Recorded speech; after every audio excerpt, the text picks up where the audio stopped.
오늘 강림절 두 번째 주입니다. 이런 오늘 본문을 활용해서 만든 복음성가가 있습니다. 고형원이라는 분이 만든 곡인데 오소서 진리의 성령님, 원래 제목은 부흥 2000년인데요. 제가 조금만 불러보겠습니다. 아시는 분 조금만 같이 한번 불러보겠습니다. 두 소절만. 오소서 진리의 성령님, 이 땅 흔들며 임하소서. 거짓과 탐욕 죄악에 무너진 우리 가슴 정케 하소서. 한 절만 더요. 오소서 은혜의 성령님, 하늘 가르고 임하소서. 거룩한 불꽃 하늘로서 임하사 타오르게 하소서. 주의 영광 위에. 거기까지 하겠습니다. 이 끝에 예배 마칠 때에 우리 같이 처음부터 끝까지 한번 불러보기로 하고요. 제가 처음에 이걸 부르려고 그러다가 마칠 때 부르는 게 더 좋을 것 같아서 제가 순서를 일단 저 못 부르는 노래 솜씨는 뭐 그렇지만 한번 이 가사가 필요해서 한번 불러봤습니다. 오소서 진리의 성령님, 이 땅 흔들며 오소서 임하소서. 이 노래는 크라이스트 처치에서는 금지곡이 되었습니다.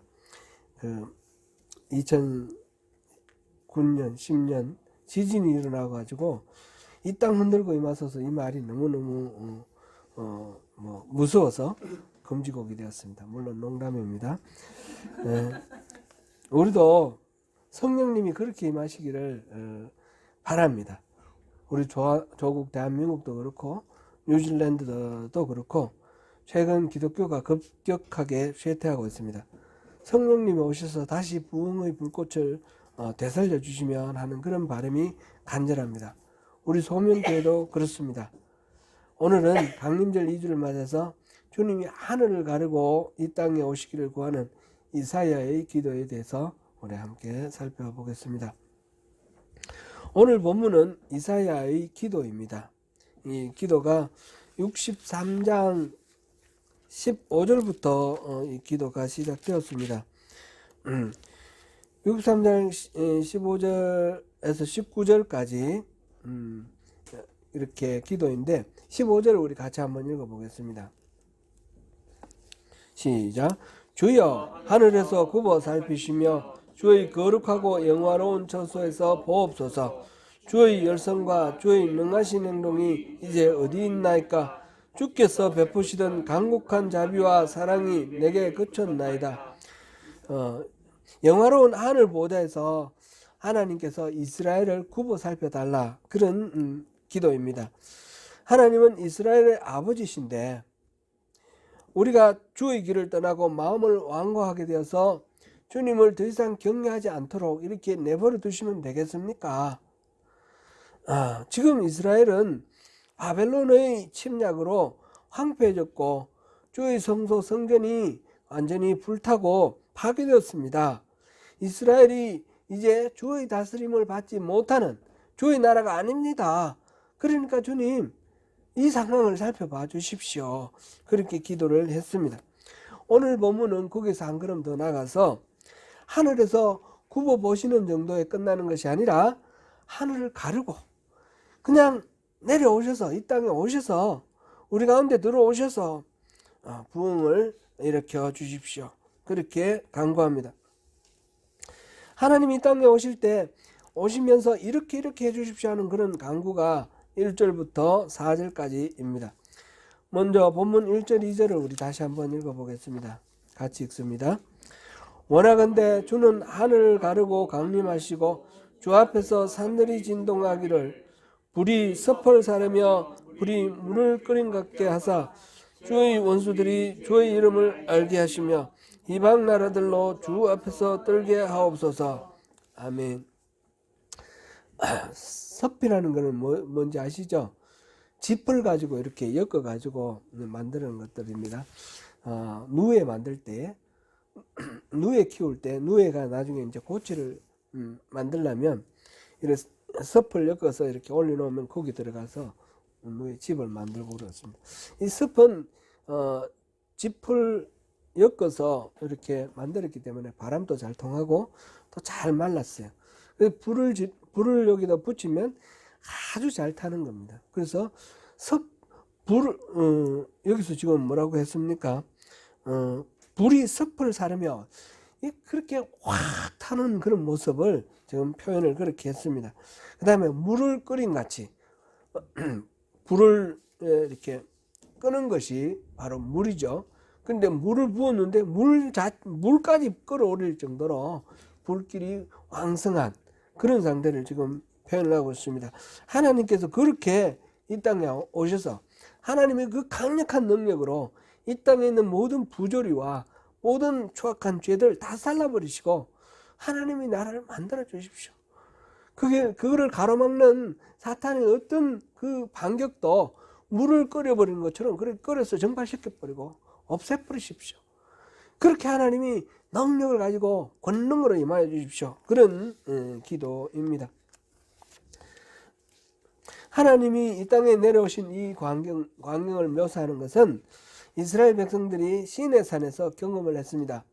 모세가 하나님을 만나 계명을 받을 동안 하나님은 시내산 꼭대기에 내려와 계셨습니다. 그때 이 광경을 묘사하는 것이 출애굽기 19장에 나와 있습니다. 출애굽기 19장 16절에서 18절 우리 한번 읽어보겠습니다. 같이 읽습니다. 셋째 날 아침에 우레와 번개가 빽빽한 구름이 산 위에 있고 나팔 소리가 매우 크게 들리니 진중에 있는 모든 백성이 다 떨더라.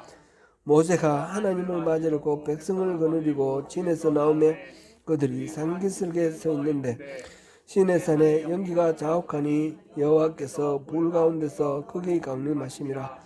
그 연기가 몽기가마 연기같이 떠오르고 온 산이 크게 진동하며 아멘. 빽빽한 구름이 산 위에 있고 거기서 번쩍번쩍 구름 속에 번쩍거리는 그런 번개가 보이고 우르릉 꽝꽝 우레 소리가 들립니다. 연기가 옹기가마처럼 자욱하게 떠오르는 가운데 온 산이 크게 진동을 하였습니다. 지금 이사야가 하나님의 강림을 구하면서 기도하는 이 장면 하나님의 강림을 묘사하는 장면은 바로 시내산에서 강림하셨던 그 모습을 회상하며 그렇게 오셔서 모세를 만나 주시고 계명을 주셨고 하나님이 우리와 함께 하심을 확인해 주셨듯이 지금 우리 가운데 오셔서 그렇게 우리를 다스려 달라는 그런 간구의 기도입니다. 불을 특별히 간구를 했는데 불은 태우는 성질이 있습니다. 불로 임하셔서 지금 세상을 뒤덮고 있는 그런 부조리, 악, 죄 이런 것들을 살라버리시라는 간구이고 이 불을 끓는 물을 끓여서 정발시켜버리고 그럴 정도로 강렬한 불길로 오시라는 간구입니다. 하나님의 강림은 주를 멸시하는 모든 이방인들의 입을 틀어막을 것이며 하나님의 이름 앞에 모두 떨게 만들 것입니다. 본문 3절 4절을 계속해서 읽겠습니다. 같이 읽습니다. 주께서 강림하사 우리가 생각하지 못한 두려운 일을 행하시던 그때에 산들이 주 앞에서 진동하여 싸우니 주 외에는 자기를 앙망하는 자를 위하여 이런 일을 행한 신을 옛부터 들은 자도 없고 귀로 들은 자도 없고 눈으로 본 자도 없었나이다. 아멘. 여기서 이제 주께서 강림하사 우리가 생각하지도 못했던 두려운 일 행하시던 그날 그때 이게 바로 이제 시내산에서 하나님께서 내려오셔서 모세를 만나셨던 그때를 지금 이야기합니다. 그때 산들이 진동했고 그런 일들은 주 외에는 자기를 앙망하는 자를 위하여 이런 일을 행한 신이 없다. 오직 주님만 그렇게 하신다라고 지금 고백하고 있습니다. 들은 자도 없고 본 자도 없고 이건 유일무이한 그런 사례라는 거죠. 고린도 전서 2장 9절에 이 구절이 번역되어 있는데, 앙망하는 자는 곧 하나님을 사랑하는 사람, 이렇게 번역을 했습니다. 하나님이 이렇게 우리 가운데 오셔야 될 이유가 무엇일까요? 그것은 지금 이사야가 간절하게 그렇게 구하는데 이유가 있는 것입니다. 이스라엘의 현주소가 마침 그 63장 기도에서 보았듯이 하나님의 통치에서 벗어나 있었기 때문입니다. 즉 바벨론의 침략을 받고 예루살렘이 황폐화되었고 그곳에 있던 성전은 폐허가 되었으며 백성들은 바벨론으로 포로로 끌려가기도 하고 또 이집트로 또 여러 곳으로 흩어졌습니다. 그래서 그런 상태에 있는 이 이스라엘을 바라보면서 하나님이 오셔야 된다. 하나님 오셔야지 되는 이유, 바로 이런 상황 속에서 세 가지 이유를 들고 있습니다. 첫째는 이스라엘이 범죄했기 때문입니다. 본문 5절을 보시겠습니다. 같이 읽습니다. 주께서 기쁘게 공의를 행하는 자와 주의 길에서 주를 기억하는 자를 선대하시거늘 우리가 범죄함으로 주께서 진노하셨사오며 이 현상이 이미 오래되었사오니 우리가 어찌 구원을 얻을 수 있으리까. 주님은 틀림없이 공의를 기뻐하는 자를, 공의를 행하는 자를 기뻐하시고 그들을 선대하십니다. 그리고 또 주의 길을 기억하면서 주님이 행하신 그 길을 따라가는 그런 백성들을 기뻐하십니다. 그리고 그들에게 복을 주시고 선대한다라고 그렇게 표현을 했습니다. 그럼에도 불구하고 사람들은 그 하나님의 뜻과는 아랑곳 없이 범죄하면서 자기 욕망을 채우는 대로 흘러갑니다. 하나님의 길에서 벗어났습니다. 그래서 주님이 진노하시고, 근데 이런 현상이 어제 오늘 일이 아니라 이미 오래됐다는 거죠. 제가 이스라엘 사람들의 몸에 배어 있는 죄와 악으로 인해서 하나님이 지금 떠나 계시는 그런 상태입니다. 두 번째는 부정함, 불의함 때문입니다. 6절 읽어보겠습니다. 시작. 무릇 우리는 다 부정한 자 같아서 우리의 의는 다 더러운 옷 같으며 우리는 다 잎사귀같이 시들므로 우리의 죄악이 바람같이 우리를 몰아가나이다. 우리의 의는 모두 오염되어 있습니다. 더러운 옷 같다 했습니다. 더러운 옷은 반드시 벗어버리고 빨아서 세탁해서 새롭게 말려서 입어야 되는데 사람들이 보니까 더러운 옷을 그냥 다시 그대로 입는 겁니다. 우리도 한번 생각해 보시면 좋겠습니다. 우리가 예수를 믿기로 하고 나 이런 예수의 삶을 따라서 살겠다 하면서 과거에 있었던 죄를 회개하고 그를 이제 버립니다. 그게 이제 더러운 옷을 벗었다는 거죠. 화장실 뭐라 그럴까요? 더러운 게 어떤 게 있을까요? 청소하는 거 이런 거 할까요? 하여튼 몸이 더러워졌어요. 이 옷이 더러워졌어요. 그럼 벗으면 목욕하고 난 뒤에 샤워하고 난 뒤에 벗어났던 더러운 옷을 다시 입지 않지 않습니까? 그걸 입으면 다시 샤워 하나마나 마찬가지가 되니까. 그래서 새 옷을 입어야 되는데 미련하게 사람들이 그 더러운 옷을 다시 입는다는 거죠. 그 나의 후회하고 버렸던 죄악의 그 행동을 다시 하고 있다는 거죠. 그런 상태입니다.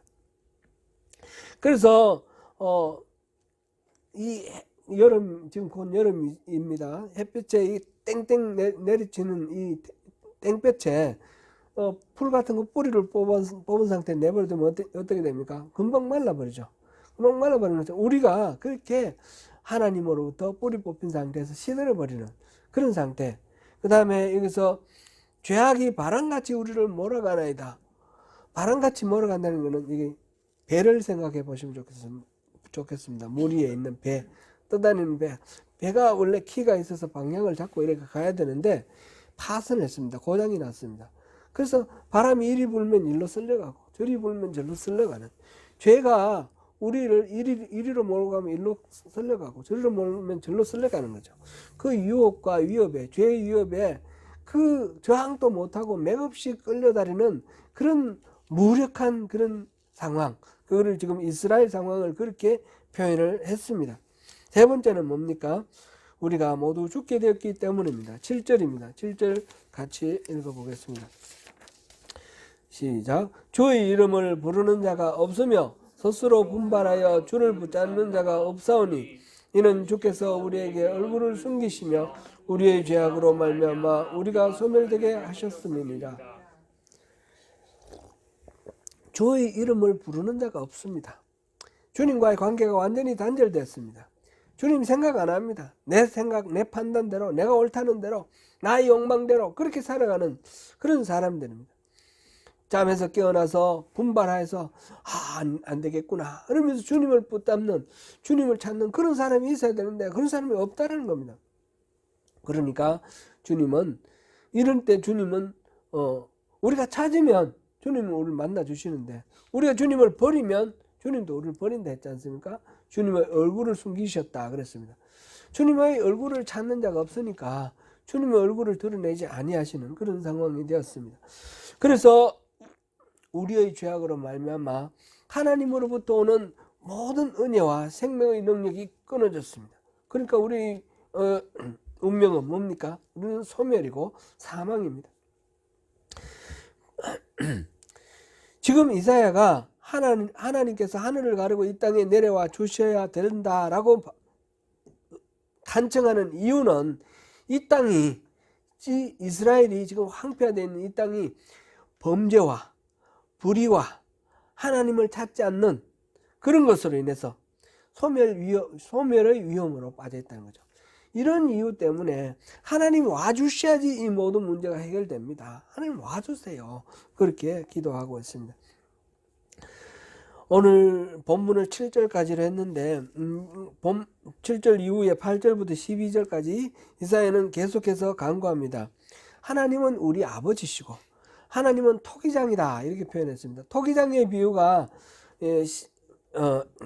이사야도 또 다른 부분에서도 나오고 우리 예레미야에서도 우리가 봤습니다. 이 토기장이라는 말은 하나님이 우리의 주인이시다, 만드신 창조주시고 우리에게 주권을 행사하시는 분이다, 주권자다라는 것을 나타내는 그런 은유이죠.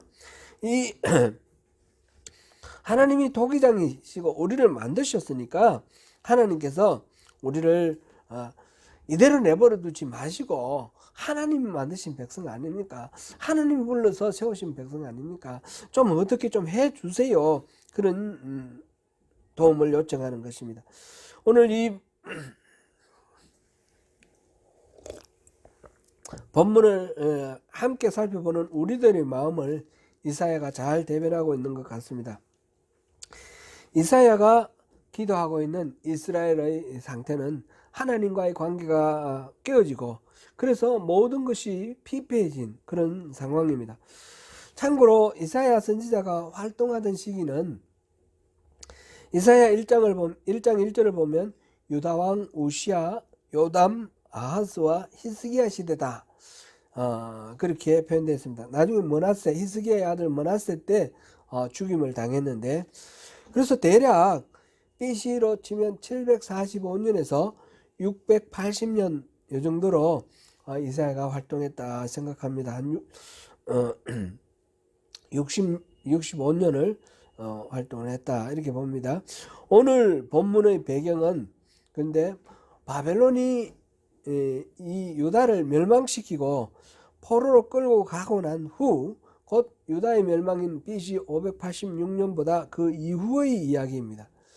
이 땅 예루살렘이 황폐화됐고 성전은 파괴되었고 다 불탔다 이렇게 나와 있으니까 이사야가 한 100년 150년 이후를 내다보고 기록한 것이다 이렇게 공식적으로 교회에서 이른바 정통 이론은 그렇습니다. 그래서 이런 경우 미래에 일어날 일을 이미 일어난 것처럼 표현을 했으니까 이거는 예언적 미래다 이렇게 표현을 합니다. 그렇게 하기도 하고 또 신학계에서는 주로 이제 또 요즘 최근에 정설이 되어가는 것은 이사야는 1장부터 39장까지 그리고 40장부터 55장까지 56장부터 66장까지 이 세 부분을 나눈다고 그렇게 이해를 합니다. 그래서 이사야, 제1 이사야가 있고 제2 이사야가 있고 제3 이사야가 있다.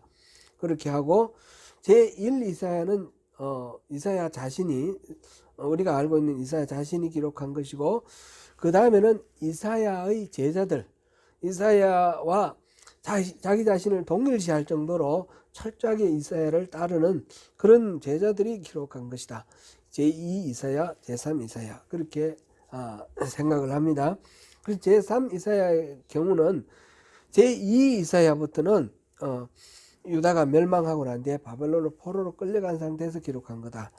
제3 이사야는 그 중에서도 또 뒤쪽이다. 이렇게 해서 BC 한 400년경 이렇게 이해를 합니다. 어느 쪽으로 뭐 봐도 저는 좋다고 생각하는데, 팩트는 후자 쪽이 더 가까울 것 같고, 은혜 받기는 전자 쪽이 더 은혜가 받기는 좋은데, 근데 은혜보다도 팩트에 더 가까이 가는 게 좋지 않겠나 싶습니다. 예언적 과거형이든지 당시 직접 표현한 것이든지 어쨌든 간에 어느 쪽이라도 마찬가지입니다. 결과적으로는 이 상황은 유다가 멸망하고 이민족에 의해 폐허가 되었고 성전은 파괴되었고 백성들은 하나님을 잊어버렸으며 하나님으로부터 멀어진 관계가 깨어진 그런 상황을 묘사하고 있습니다. 이런 상황에 놓인 이스라엘 사람에게 하나님께서 하늘을 가르고 내려와 주십시오. 이렇게 간구하는 것이 이사야가 지금 기도하는 내용입니다. 이거는 바로 이것만이 이 이스라엘 유다가 살아날 수 있는 방법입니다. 하나님이 오시지 않고는 어떻게 해볼 도리가 없다. 지금 그런 이사야의 단식입니다. 오늘 본문은 오늘날을 살아가는 우리의 갈망과 일치합니다. 앞서도 그런 말씀 드렸는데 기독교가 급격히 쇠퇴했고 이 세상은 죄와 악으로 가득합니다. 불의와 부정이 팽배합니다. 하나님을 부르는 자는 점점 줄어들고 하나님을 그나마 부르고 찾는 자는 박해 가운데 비박당하고 점점 소멸해가고 있습니다. 부흥이 필요합니다. 부흥이 필요합니다. 부흥은 영어로 revival은 다시 살아나는 것입니다. 부흥은 부활이나 뜻이 같습니다. 죽어있는 심령이 다시 살아나는 것이 부흥입니다. 흔히 일반적으로 우리가 얘기할 때 부흥 그러면 그 교회 부흥됐다. 막 숫자가 막 늘어나는 걸 생각하는데 부흥의 표지로 숫자가 늘어나는 그런 것도 있습니다. 그러나 숫자가 늘어난다고 부흥했다 이렇게 볼 수는 없습니다. 오늘날 제일 숫자가 많이 늘어나는 데는 신천지 같고 그 다음에는 하나님 교회 같고 그 다음에 뭐 통일교 같고 이단들이 막 그렇게 막 기승을 부리며 숫자가 늘어나는데 이거는 부흥되는 것이 아니라 이 영혼이 소멸해가고 죽어가는 것입니다. 하나님으로부터 점점 멀어가고 있는 현상입니다.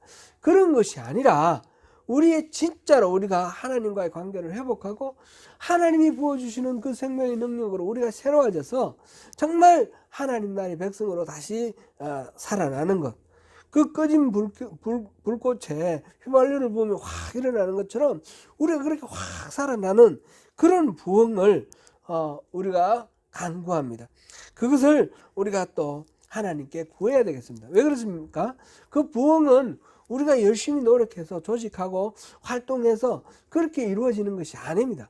인간적인 노력을 통해서 조직화하고 조직화는 제일 잘하는 게 요즘 보는 신천지 같아요. 제가 어디서 보니까 신천지가 학생운동 하는 사람들이 그 중심이 돼서 그렇게 됐다고 그래요.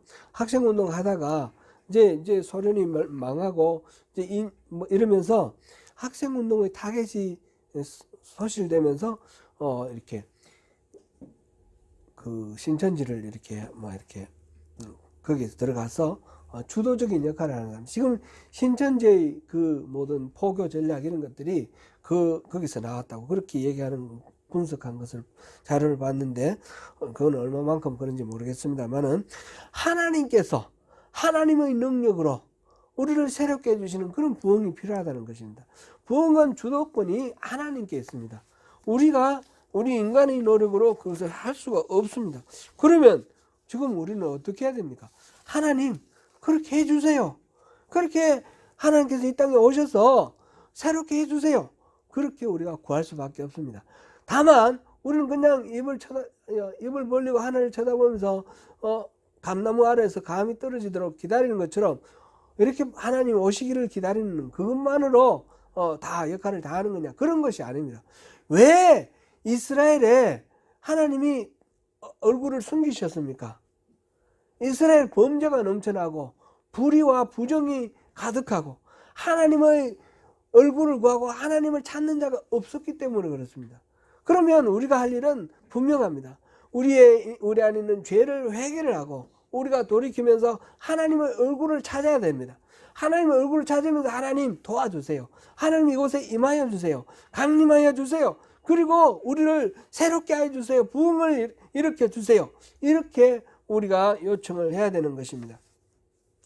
사랑하는 성도 여러분, 성탄절을 준비하는 일의 가장 핵심은 바로 여러 가지 성탄 장식도 필요하고 여러 가지 있겠지만 가장 핵심은 한 해를 돌아보며 역대하 7장 14절 우리 여러 번 살펴봤는데 그것처럼 우리 자신을 돌아보고 겸손하게 하나님 앞에 엎드려 회개하면서 하나님의 얼굴을 구하고 걸어온 길을 돌이키는 것입니다. 역대하 7장 14절 우리 같이 한번 읽어보겠습니다. 시작.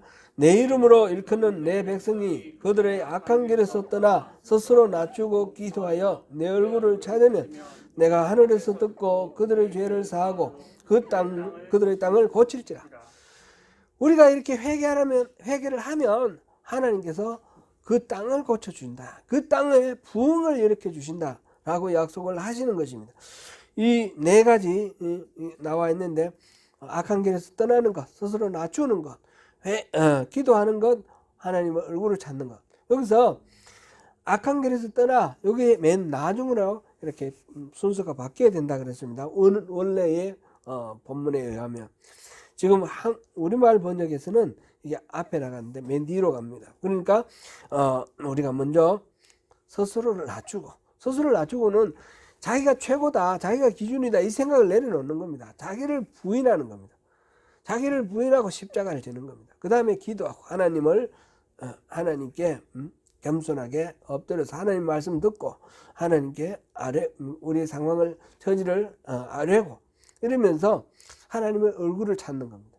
하나님의 얼굴을 구하고 다른 것 구하지 않고 우리의 욕망, 하나님의 손에 뭐 어떤 선물이 달려있는가 그걸 구하는 것이 아니라 하나님 자신을 구하고 하나님 그 속마음을 알기를 원하면서 하나님께로 나아가면서 그동안에 우리가 살아왔던 죄악된 길에서 벗어나서 길에서 떠나 돌이키는 것. 이게 지금 역대하 7장 14절에서 말하는 회개의 본질입니다. 바로 그렇게 우리가 회개를 하면서 하나님께 하늘 가르고 이 땅에 와주십시오. 땅을 흔들며 이 땅에 와주십시오. 그리스도의 강림을 간절하게 구하는 것입니다. 사랑하는 성도 여러분, 이제 우리 다 함께 부흥 2000 한번 찬송을 부르시면서 이 이사야의 그 절절한 마음으로 우리가 하나님께 이 땅에 오십시오. 우리를 부흥시켜 주십시오. 살려 주십시오.